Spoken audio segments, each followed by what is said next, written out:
आज हमने तैयार किया है रेस्टोरेंट स्टाइल चिकन कढ़ाई, बहुत ही ज़बरदस्त तैयार हुई है। तो चलते हैं रेसिपी की जानब। कढ़ाई बनाने के लिए मैंने कुकिंग ऑयल जो है वो कढ़ाई में डाला है। इसमें डालेंगे सब्ज़ मिर्च, इसको थोड़ा सा हमने फ्राई कर लेना है, उसके बाद इसको निकाल लेंगे। सब्ज़ मिर्च को हमने थोड़ी देर के लिए फ्राई किया, अब इसको निकाल लेंगे। अब इसमें हमें शामिल कर देना है चिकन, तकरीबन 1 किलो चिकन है।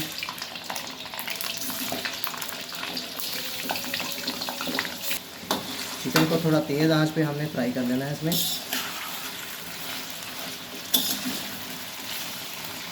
चिकन को हमने थोड़ी देर के लिए फ्राई किया है। अब इसमें हम टमाटर शामिल कर देंगे।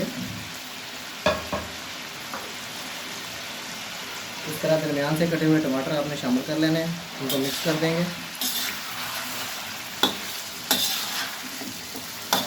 1 चम्मच नमक वो भी हमने इसमें ऐड कर देना है। अब हमने इसको ऊपर से ढक देना है ताकि टमाटर जो है वो इसकी भाप से गल जाए अच्छी तरह।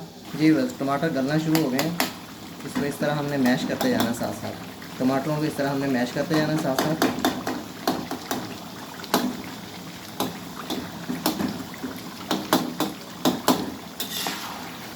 ये देखें, ये छिलके जो है ना वो खुद ही अलहदा हो रहे हैं। ये छिलके आपने बाहर निकाल लेने हैं। टमाटर गल चुके हैं और इसमें आप शामिल करेंगे दही। तकरीबन 1-1.5 प्याली हमने इसमें दही की शामिल कर देनी है। इसको भी भूनना है थोड़ी देर के लिए।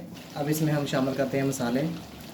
भुना हुआ कुटा हुआ सफ़ेद ज़ीरा तकरीबन 1 टीस्पून, काली मिर्च लेंगे हस्बे ज़ायक़ा, सब्ज़ मिर्च जो हमने फ्राई की थी वो शामिल कर देंगे। धनिया पाउडर तकरीबन 1 टीस्पून शामिल करेंगे। कढ़ाई गोश्त मसाला शामिल करेंगे हस्बे ज़ायक़ा। तमाम मसाले शामिल करने के बाद हमने इसको अच्छी तरह भून लेना है। इसके ऊपर हम डालेंगे कटी हुई अदरक और बारीक कटा हुआ धनिया। कढ़ाई माशाल्लाह बहुत ही बेहतरीन तैयार हो चुकी है। उम्मीद है आपको हमारी वीडियो ज़रूर पसंद आई होगी। आप हमारी वीडियोस को लाइक कीजिए, शेयर कीजिए और हमारे चैनल को ज़रूर सब्सक्राइब कीजिए। अल्लाह हाफ़िज़।